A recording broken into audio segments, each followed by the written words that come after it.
तो आपको उसने दो स्फीयर दिए हैं, पहले का रेडियस है r1, दूसरे का रेडियस है r2, ऑब्वियसली वो अनइक्वल हैं और दोनों में चार्ज उसने सेम दिए हुए हैं, ठीक है ना। अब वो आपसे क्वेश्चन के एंड में q की वैल्यू मांग रहा है। खैर क्वेश्चन का एक दूसरा पार्ट भी है। क्वेश्चन के दूसरे पार्ट में वो आपसे कह रहा है, क्वेश्चन के दूसरे पार्ट में कह रहा है कि इन दोनों को if v is the potential of each sphere after they are separated, जब उनको सेपरेट कर दिया जाता है यानी कि टच करा के, पहले initially they have join together, उन दोनों को ज्वाइन करा के सेपरेट कराया गया, तो जब इन दोनों को ज्वाइन कराया जाएगा तो क्या होगा, जब भी, क्योंकि एक सिंगल स्फीयर, एक सिंगल कंडक्टिंग स्फीयर क्या माना जाता है, एक आपका स्फेरिकल कंडेंसर माना जाता है, स्फेरिकल कंडक्टर या स्फेरिकल कैपेसिटर भी बोल सकते हैं अगर R1 is much less than R2 वाला केस मैं आपको बता चुका हूं ऑलरेडी।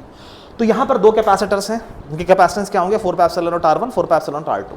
इन दोनों को पहले ज्वाइन करा गया, ज्वाइन करने के बाद क्या होता है आपको पता है, दोनों में पोटेंशियल बराबर होता है। याद रखना जब भी हम दो कैपेसिटर, एक तो पहली बात कॉमन पोटेंशियल पर आते हैं, ठीक है ना, तो कॉमन पोटेंशियल हमको निकालना है, वो कॉमन पोटेंशियल दोनों में कितना आया है, V आया है।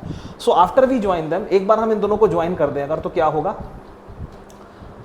दोनों का पोटेंशियल सेम होना चाहेगा। जैसे कि मैंने आपको बताया अगर दो सिंटैक्स की टंकी, एक में 500 लीटर पानी है, एक में 0 लीटर पानी है, तो क्या होगा, दोनों की हाइट जब तक बराबर नहीं हो जाती फ्लो करेगा। ये ठीक वही जब क्लास से पढ़ते आ रहे हैं, आप ऐसे एक्सपेरिमेंट देखते हैं कि यहाँ पे एक फ्लास्क होता है, यहाँ पे एक टेस्ट ट्यूब होती है, यहाँ पर एक स्पायरल ट्यूब होती है, कई कई तरीके होते हैं, सबकी कैपेसिटीज अलग अलग होती है, लेकिन जब पानी डालते हैं सब सेम हाइट पर आते हैं, तो कितना अमाउंट ऑफ वाटर गया वो फर्क नहीं पड़ता है, लेकिन सबका हाइट, सबकी हाइट यानी कि सबका ग्रेविटेशनल पोटेंशियल बराबर आना चाहिए। ठीक ऐसे ही यहाँ पर क्या होता है, सब दोनों का पोटेंशियल बराबर आना चाहिए, उसी को हम यहाँ पे कॉमन पोटेंशियल कहते हैं। ठीक है, बात समझ में आ रही है। तो जब भी हम दो कैपेसिटर, भले ही सिलेंडर, भले ही आपके स्फेरिकल हो, भले ही आपके पैरेलल प्लेट हो, जब हम दो कैपेसिटर्स को जोड़ते हैं तो क्या होता है, उनका जो कैपेसिटेंस होता है वो एक सेम कैपेसिटेंस आता है, जिसको हम की कॉमन पोटेंशियल कहते हैं। उसका फॉर्मूला मैं आपको बता चुका हूं और उसका डिटेलिंग भी बता चुका हूं कि Vc कितना होता है, C1V1 plus C2V2 upon C1 plus C2।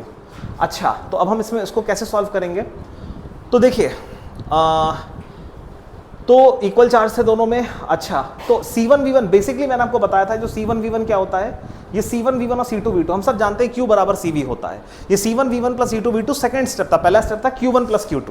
जब हम दोनों शेयर्स को जोड़ेंगे तो टोटल चार्ज कितना हो जाएगा, Q1 प्लस Q2, यानी कि यहाँ दोनों सेम है तो Q प्लस Q 2Q, और नीचे कैपेसिटेंस कितना हो जाएगा वो अभी हम यहाँ लिख सकते हैं। तो इसको मैं यहाँ लिखता हूँ फाइनली, तो Vc यहाँ पर क्या हो जाएगा, Vc यहाँ पर हो जाएगा total charge which is Q1 plus Q2 upon C1 plus C2, दोनों Q सेम है, उसने बोल रखा है इक्वल चार्जेस, तो U पर क्या हो जाएगा 2Q, नीचे दोनों का कैपेसिटेंस आपको जोड़ना है, तो वो कितना होता है 4πε0r1 प्लस 4πε0r2, यानी कि 4πε0 क्या आएगा इधर R1 प्लस R2।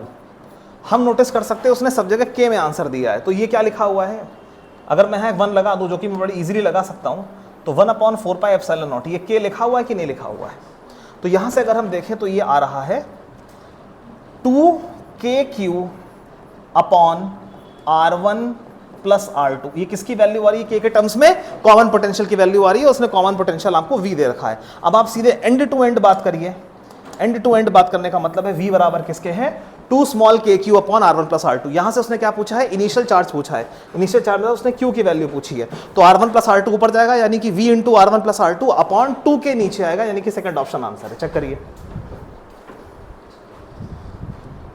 बोलिए इन दोनों को अगर हम रिलेट कर दें एंड टू एंड तो क्या हो जाएगा, R1 प्लस R2 ऊपर जाएगा तो V R1 plus R2 upon 2 small के, ये आपका आंसर ऑप्शन नंबर 2, चेक कर लीजिए। ठीक, कंफर्म, नोट भी करना है क्या, हाँ। देखो जब भी दो कैपेसिटर्स आप जोड़ते हो तो उन दोनों में क्या होता है, मैंने बताया ना, जब भी हम अगर दो सिंटैक्स की टंकी ले लें, एक 500 लीटर की दूसरी में 0 पानी हो, तो दोनों क्या होंगी, सेम हाइट पे आके रुक जाएंगे।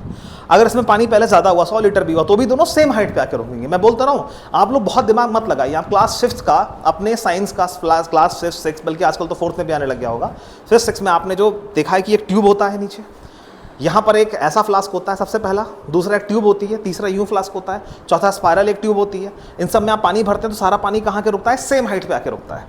तो जिस तरह जब भी हम दो भले ही दो पानी अलग अलग हो, इतने बड़े फ्लास्क में यहाँ तक पानी ज़्यादा होगा और ऑब्वियसली बात है ट्यूब में बहुत कम होगा, बट मेन चीज़ है हाइट। तो जब भी हम इस तरीके से अलग अलग वेसल्स को एक साथ जोड़ देते हैं तो पानी सेम हाइट तक आता है। सेम हाइट मतलब सेम ग्रेविटेशनल पोटेंशियल की यहां पर बात हो रही है, उस तरफ रेफरेंस हो रहा है आपका। बात समझ में आ रही है? तो ठीक उसी तरह से यहां पर जब भी हम दो कैपेसिटर्स को जोड़ते हैं तो उससे क्या होता है, दोनों कैपेसिटर्स में चार्ज तब तक फ्लो होता है जब तक दोनों का पोटेंशियल सेम ना हो जाए। बात समझ में आ रही है? ये चीज खाली कैपेसिटर्स में नहीं है, मैंने पानी का तो बताया, साथ में टेम्परेचर भी होता है। जब दो टेम्परेचर्स आप अलग अलग रखते हैं तो क्या होता है, दोनों एक इक्वल टेम्परेचर पे, एक इक्विलिब्रियम टेम्परेचर पे दोनों आना चाहते हैं। तो ऐसे जब भी हम जो दो कैपेसिटर जोड़ते हैं, मान लो एक 5 वोल्ट पे है और एक 3 वोल्ट पे है, तो 5 वाला 3 को चार्ज करता है ताकि दोनों 4, 4.5 जो अपनी कैपेसिटी के ऊपर 3.5, 3.9 पर आ जाएं। तो हम जब भी दो कैपेसिटर्स को जोड़ते हैं तो क्या होता है, उसका जो ओवरऑल पोटेंशियल होता है पूरे सिस्टम का एक आता है, वो होता है total charge Q1 + Q2 upon total capacitance C1 + C2। मैंने पहले ही बताया है। बात समझ में आ रही है? कोई दिक्कत तो नहीं है? एक रिकैप दे दिया। तो वही मैंने Q1 + Q2 upon C1 + C2 formula लगाया। Q1 Q2 दोनों कितना है, Q, तो 2Q अपॉन C1 + C2 की जगह मैंने बता रखा है एक स्फेरिकल कंडेंसर का कैपेसिटेंस कितना होता है, 4πε0 R1। तो नीचे क्या हो गया, 4πε0 R1 + 4πε0 R2। बस सॉल्व कर लिया और आंसर आ गया। अक्षत क्लियर है? यही है, ठीक है ना? तो जब भी हम दो कैपेसिटर्स जोड़ते हैं तो क्या होता है, वो दोनों तब चार्ज कैपेसिटर्स चार्ज डोनेट नहीं करना चाहते हैं एक दूसरे को, यानी कि हायर चार्ज वाला लोअर, ऐसा कुछ नहीं है। पोटेंशियल बराबर करने के लिए चार्ज देना पड़ेगा तो कैपेसिटर देगा, और चार्ज एक्सेप्ट करना पड़ेगा तो वो करेगा। जब भी हम दो को जोड़ते हैं, जब भी दो अनइक्वल हम हाइट के पानी को जोड़ेंगे तो कहीं ना कहीं एक सेम लेवल पर वो आना चाहता है, इक्विलिब्रियम हाइट उसकी आती है। ऐसे यहाँ होता है, ऐसे टेम्परेचर्स में भी होता है, ऐसे बहुत सारी जगह पे होता है। क्लियर है कि नहीं क्लियर है? आगे बढ़ते हैं।